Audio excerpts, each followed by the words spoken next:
here is this much longer one that I'm going to put up here, but I'm going to read it to you guys because it's about the very thing that you came in to talk about. My 7-year-old son in the past has engaged in what one ABA consultant called verbal stimming.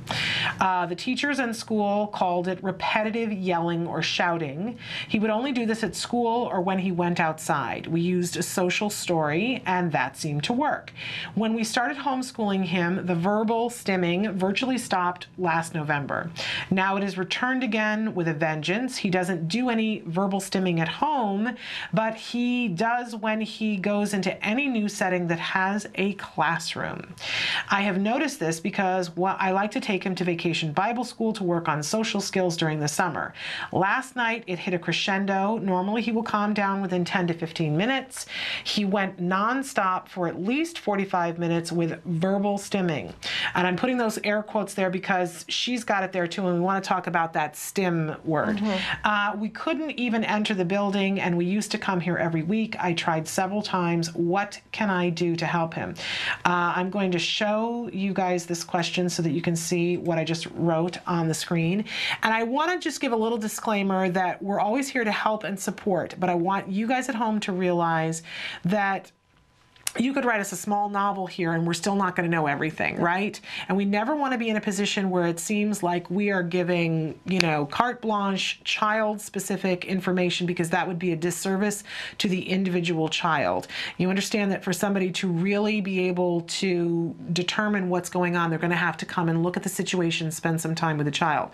Having said that, because we're never going to give child-specific advice, there are some different questions that we can pose for you to consider and some different things to think about, right, Angela? Okay, so let's take this on. Okay, so verbal stimming. Put that in the air quotes. What is that? So stimming refers to self-stimulatory behavior. So we assume, or someone may assume, that whatever the child is engaging in helps to you know, helps with sensory issues. So if they need self-stimulatory behavior to calm something. And see, this always used to be so confusing to me as a parent, because I would look at the things that people refer, and we had people calling it stimming out the gate, and I was saying, what is that word? What, you know, where has that come from? And then they said self-stimulatory. It's just the shortened version of that. And I would look at the things that they were calling self-stimulatory. This is before we started ABA. And I would look at it and go, but that doesn't look like he's stimulating himself. It looks like he's trying to calm himself. Why aren't we calling it self-soothing behavior?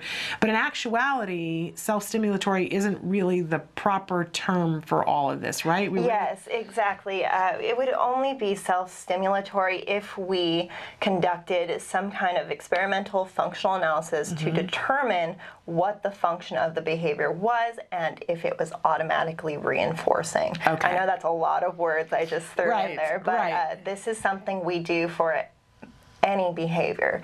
So when we see a behavior problem or you know, a self-stimulatory behavior, and you know, hand flapping, vocal stereotypy, anything like that, the first thing we do is conduct a functional analysis, and that is manipulating different variables in the environment, so providing attention for these behaviors, allowing the child to escape for these behaviors, seeing if they only do this when they're alone, to determine what is the cause, you know, what exactly in the environment is leading the child to do these behaviors.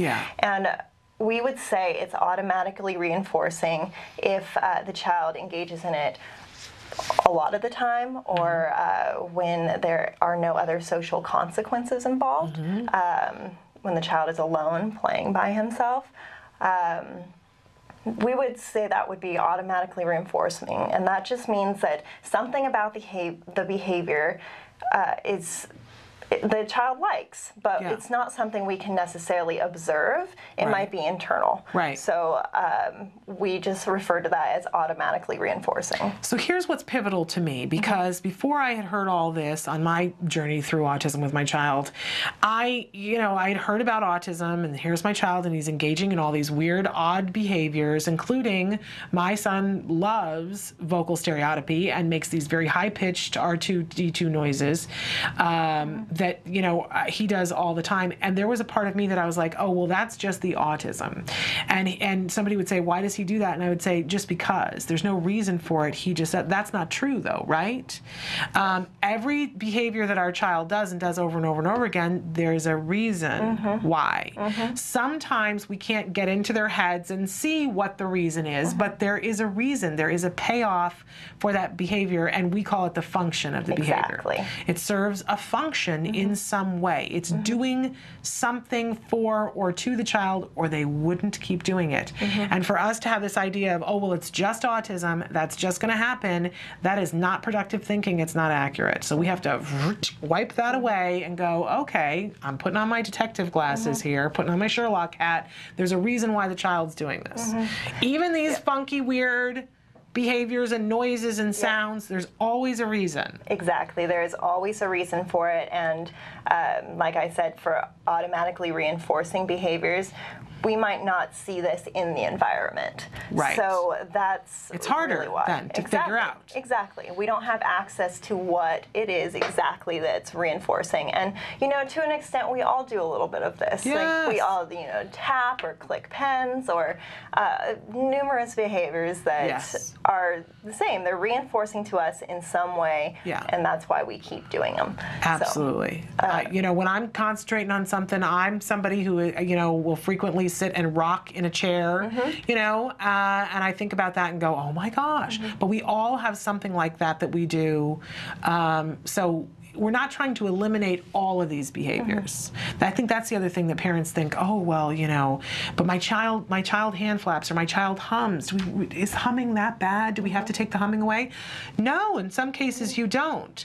But my litmus test as a parent is when it's preventing him from having a conversation or learning or something that he wants to do, I want it to be a choice, not chosen for him, something that he's doing compulsively. Is that pretty much? Yeah, exactly. And that's what we want to do as well. We want to create opportunities for the child to function in their environment appropriately. Right. And if verbal stimming or any type of hand flapping, anything like this is interrupting their learning or, making it so they might have some ridicule from peers. We want to make it so that doesn't happen, of course. We want to allow the child to have an environment that is reinforcing in itself, but is also appropriate to every situation. Okay. And something that we talked about a little bit yesterday, because I said, I know at some point Angela's going to talk about this, is that we aren't just ever saying we're going to take this behavior and we're going to pull it out and that's it and leave a vacuum, right? We always have to put some kind of replacement in. So when we've got something that is reinforcing in some way, and in this case, like verbal stimming, there are a lot of different, we could look and could be a lot of different functions here, right? But do we always put in a replacement behavior? It depends. It always depends on the behavior. Sometimes I ask questions, because I don't know, and I love it when you guys say it depends. There's no carte blanche here, because it reminds me this is not a cookie cutter, and our kids aren't cookie cutters, so that's okay. But in general, we want to look for replacement behaviors. Yes, an appropriate replacement behavior that will serve the same function. So we'll provide that reinforcement for the child that is similar or competing with the other behavior. Okay. Otherwise, it won't work. Okay, great. So here we've got this mom who's written in and says, my child engaged in verbal stimming, which the school has been saying repeated yelling and shouting. So very disruptive, right? And at some point came home and homeschooled, wasn't happening at home. And that now when there's a new situation that involves a classroom, this is cropping up. Now, I love the fact that the parent is being discerning here and going, when is this happening? Yes. What's the through line? That may not be the whole story, but the parent, we talk about this all the time about taking your data, right? Exactly. Figuring out for yourself, because you as the parent will start to see a pattern. Now, this parent is starting to see the potential for a pattern. It may have nothing to do with the classroom, but it may. And information is information. So she's seeing that this is happening, and they were kind of coping with it, but it's reached critical mass. So last night, and before he could calm down within 10 to 15 minutes, which, you know, for those of us who have children who have been in tantrum phases, you know, and at a certain point you go, oh, well, you know, it's just 10 to 15 minutes and I know it'll be over, right? Which, when you get out of that, when your child isn't tantruming, it sounds like an eternity to me. 15 minutes right now to me is like, oh my gosh, you know, but I remember when I was like, oh, thank goodness it was only 15 minutes. And now, the child last night, 45 minutes. That's some heavy duty communication happening there. Intense yelling and shouting so that you can't even go into a building. There's some heavy duty communication happening there.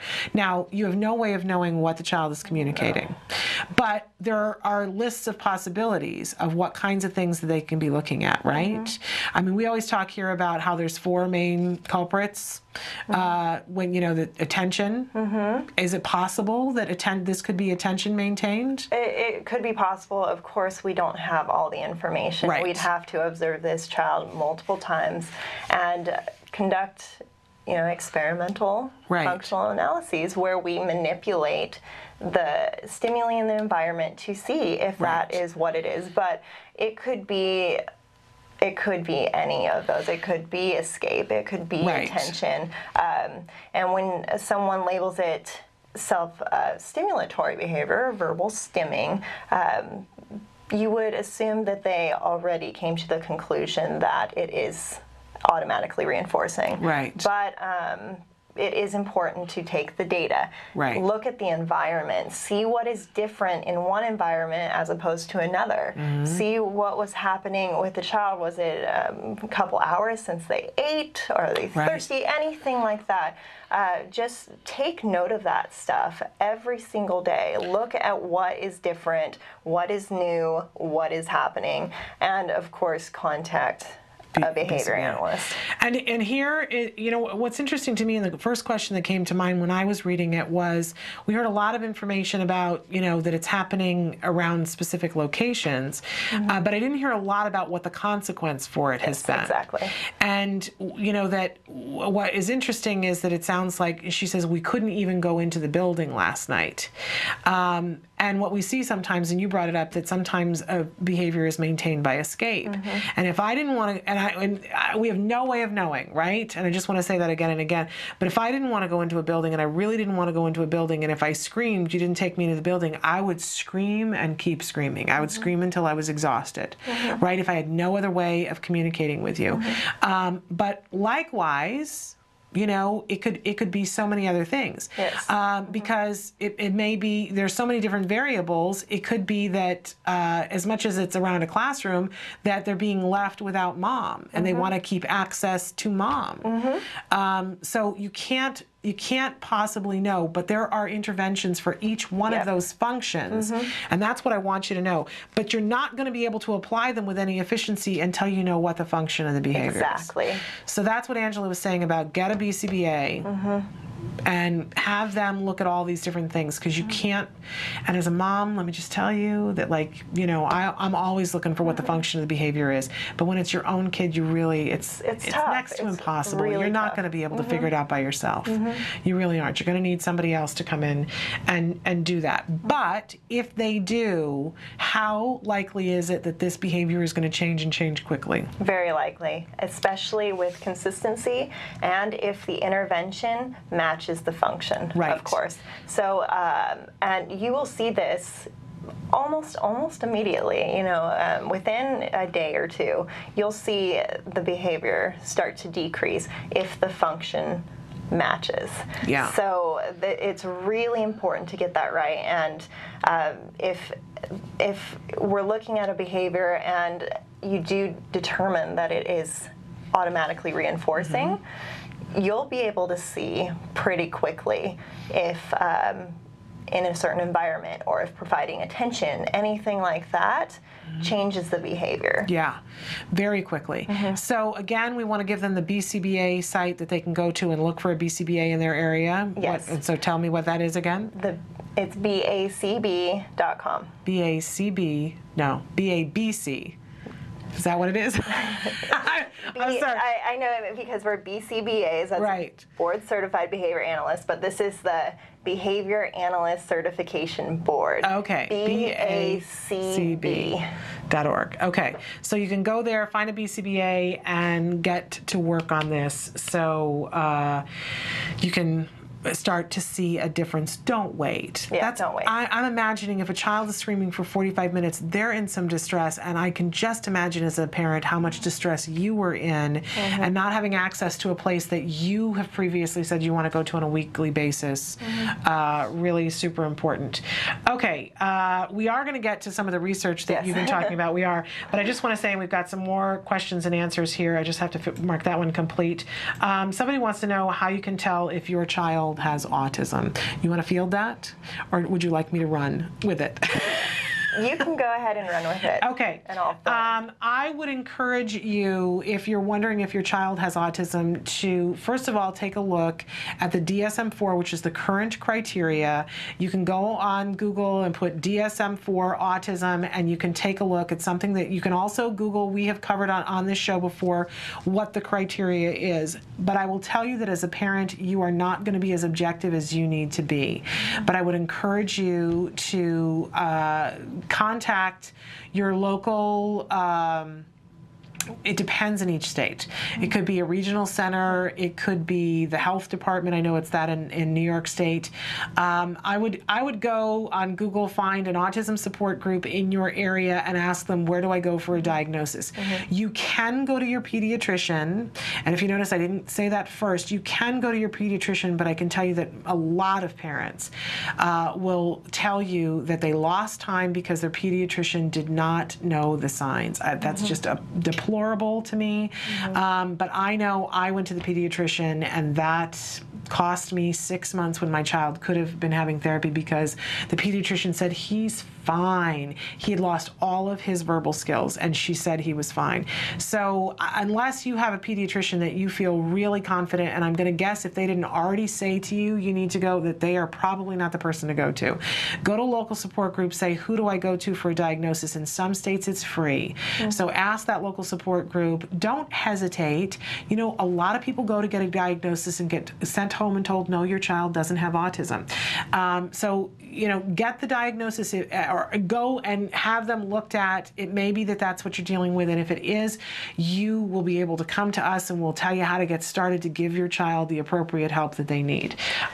And you know, it's never soon enough. You know, you need to do it now. And if you see that there are some deficits that, you know, when you have your child with a group of peers, the child isn't, you know, performing at the same level as their peers. Anything that you have concerns about, seek out help to get a diagnosis. And even if you go to your pediatrician, like you were saying, a lot of pediatricians are not aware of the signs, the early signs, and they may say, wait it out a little bit, see if your child grows out of it.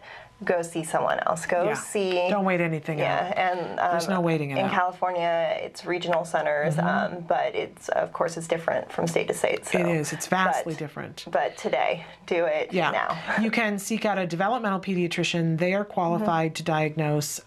You can seek out a private diagnosis. And again, in some states, there are agencies. In New York State, there is the health department, and they do for free evaluations of children to screen to see if they have autism, but you have to ask. And I know other states it's vastly different, so check that out.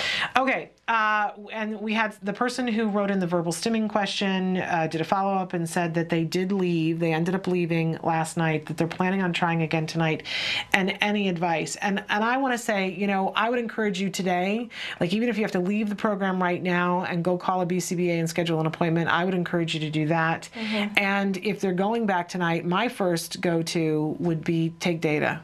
Yes. Look exactly at what's happening, you know, note what's happening, note the consequence, note what happened before, be prepared, know that it's probably going to happen again, and think of it as a fact-finding mission where you're going to take data because it's going to help you save money and time. When the BCBA comes in, you're going to be able to say, here's exactly, videotape it if you have to. Yes. It's a great tool for BCBAs to say, here is exactly what happened, because there might be something small that you're missing. I can't tell you how many times that happened to me.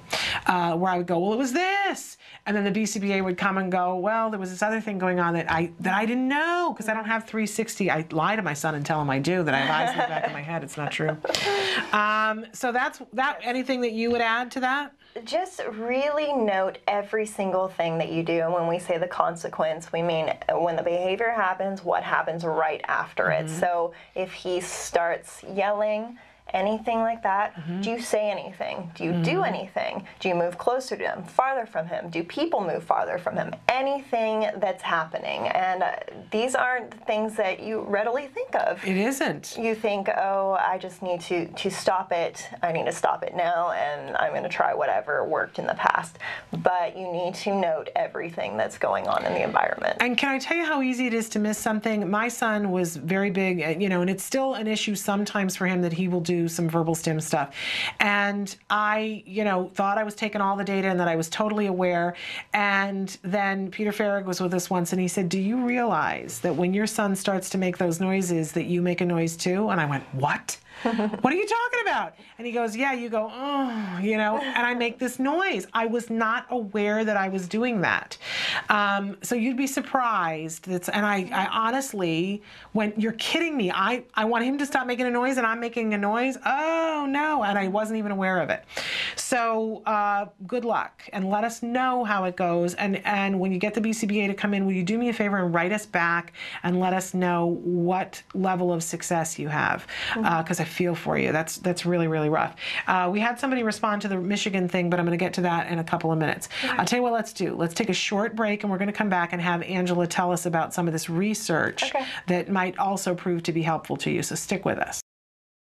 We asked you to come in and talk about some research about verbal stimming, which may also be helping our viewers today. So tell us what kinds of things we've learned about verbal stimming from research. Yes, well, a lot of people have a child who engages in vocal stimming. It's very common, and a lot of the research out there has focused on an intervention called response interruption and redirection. Okay, response interruption and redirection. RIRD. Okay. And I just want to start off also by saying that a lot of other types of stereotypy, such as hand flapping, jumping up and down, spinning, these are easily blocked. Okay. To some extent. But vocal stimming, of course, is hard to block because the child is talking. Yeah, what are you going to do? Stick your hand in their mouth? And, for so long we fought to get them to make noise and to speak, and it's, oh man, it's really emotional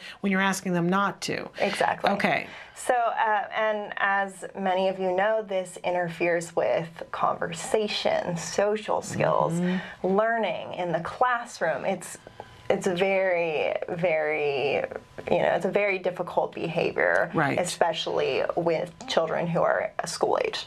So response interruption and redirection involves interrupting the response or interrupting the behavior. So if the child is engaging in some form of vocal stereotypy, so repeating or scripting, repeating phrases from movies, anything like that, or things they've heard, or even continuously making sounds that aren't relevant or not contextual. They interrupt that by giving the child vocal instructions or social questions, asking them social questions. So at this point, the child needs to be able to talk to some extent and be able to answer some questions. And these will be like, what's your name? How old are you? Where do you go to school? Anything like that that they know readily, that it's not something they're just learning, something they have already learned. They've already mastered it. Exactly, mastered. And anything, what color is this? Just to get them to redirect to something else that is not the vocal stereotypy. Okay. And they do that by doing about 3 instructions or social questions, and tell the child responds correctly to 3 in a row without engaging in stereotypy. And they say good talking, and they let the child continue doing what they're doing. So it's about interrupting it and then redirecting them to something appropriate, like asking them questions and having them talk appropriately. Okay. And by the way, I wanted to mention that mastery was our jargon of the day. That's why I said I was like, mastery. Okay, so let's imagine right now that I'm the child and that I've mastered my social ID questions. So I know my name, I know my age, and I know other questions like that. And I am sitting there and I'm humming away and going, and what would you do to me? I'd say, what's your name? My name is Shannon. When's your birthday? My birthday is in September. What color is your shirt? My shirt is kind of, I don't know what, tangerine. Good talking. And then you can continue. Okay. And then if I go back to humming? I do the same thing. So what color is your hair? Today it's brown. What day is today? Today is Thursday. What is your favorite movie? To Kill a Mockingbird. There you go. Good talking. Okay. Now, what I noticed about this, and I, put you on the spot there to do it right then, because sometimes, we go, I think I got it, but we really don't have it. And so what I noticed about that is that we're not saying, why are you humming? No. And we're not calling any attention to the humming whatsoever. We don't say, that was good, you didn't hum while you answered those questions, right? Because that's what I would do. Nag. Right? But we don't even bring that up. Nope. So we just interrupt, and not something, difficult, something that they already know. So we already have a measure of compliance with this child, too. And we're praising them for, do we also give any other kind of reinforcement? Yes. So any other time, if we are working with the child and instead of humming, they'll look at you and say, oh, what toy is that you're playing with? Any appropriate conversation, you'll reinforce it. Okay. And this has, there's quite a bit of recent research on this, and it also works with not just vocal questions, but also, or social questions, it also motor instructions. Okay. So if you do have a child that just, you ask them a question and they will not say anything, you can say, touch your head, wave, jump up and down, anything like that, and that works just as well. But it's redirecting them away from the vocal stereotypy. Right. So if you say to them, let's say that they're humming or making these high-pitched noises, and you say, touch your hair, I think in a lot of cases the kids are going to stop doing the noise and touch their hair. But in a case where they don't stop the noise, what do you do then?